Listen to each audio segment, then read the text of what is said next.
Hayaan mo, hindi na mangyayari ulit yun. Miss Super D. Sabi nga po sa akin ni Ate Amber na absent din po kayo ng school play niya po noon eh. And I will try my very best not to be absent again. I promise I'll be there for your next birthday. And I'll be present for all the special occasions that's important to you. Okay? Promise na po yan na, Super D. Promise na po talaga. I promise. Okay?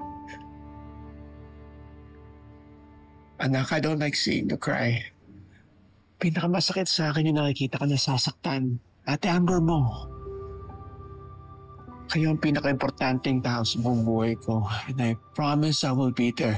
We'll do everything to always be there and I will move heaven and earth for you too. Okay? Anak, I'm so sorry, okay? Opo. I love you.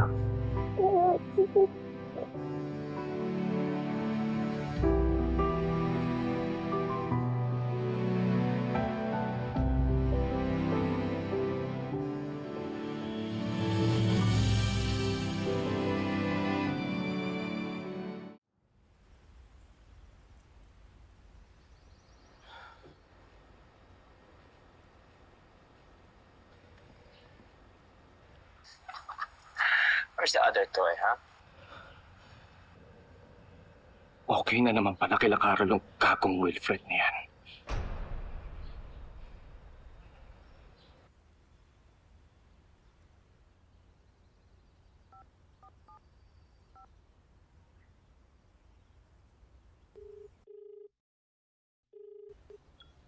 Hello, Dennis? Hello, Carol. Nangangamusta lang ako kay Leah. After what happened last night. Okay naman siya. Nakausap na sila ng daddy niya. Kayo ni Wilfred. Sinabi ba niya kung bakit hindi siya nakarating kahapon? Hindi pa kami nagkakausap eh. Pero narinig ko naman yung usapan nila ni Leah. Nakatulog lang daw talaga siya. Sorry, Carol, Ayoko na sanang sabihin sa ito eh. Kasi alam ko magagalit ka na naman.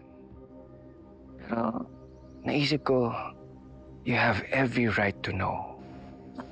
Ang alin? Dinalaw kasi ni Wilfred si Ronnie sa kulungan kahapon. Sorry concern lang ako. Hindi kaya tuloy pa rin yung relasyon nila? Naisip ko lang naman baka naman may ginagawa sila para maka-apekto sa kaso. Sige, Dennis, salamat.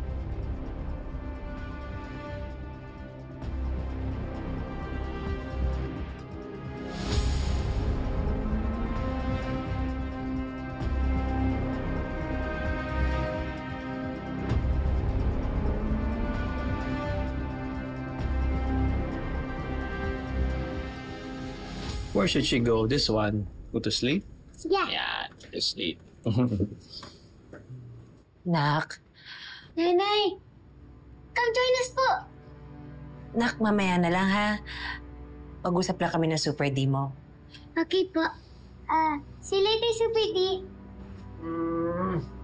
Play again later,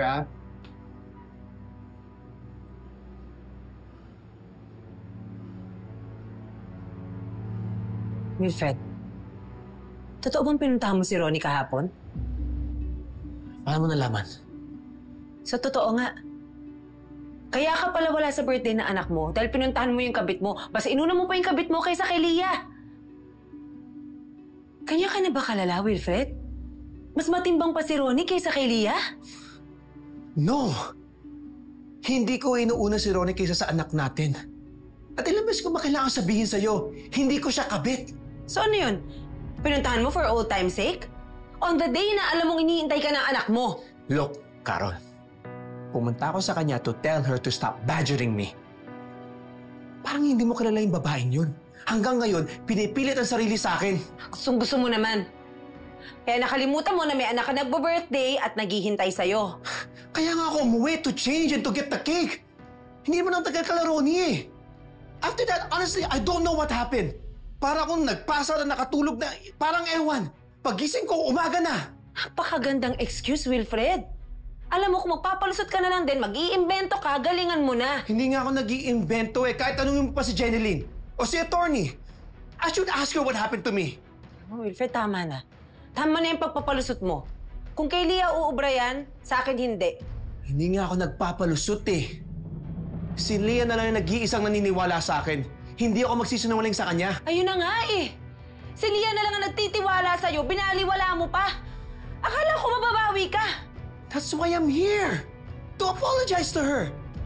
Pero ano ba bang gusto mo? Gusto ko, totohanin mo lahat ng mga sinasabi mo, lahat ng pangako mo. Pero ano pa ba i-expect ko sa'yo, di ba? Mukhang ganyan ka na talaga eh. Nangako ka nga na hindi ka mangiiwan, di ba? Teka. Si Leah ang pinag-uusapan natin dito, di ba?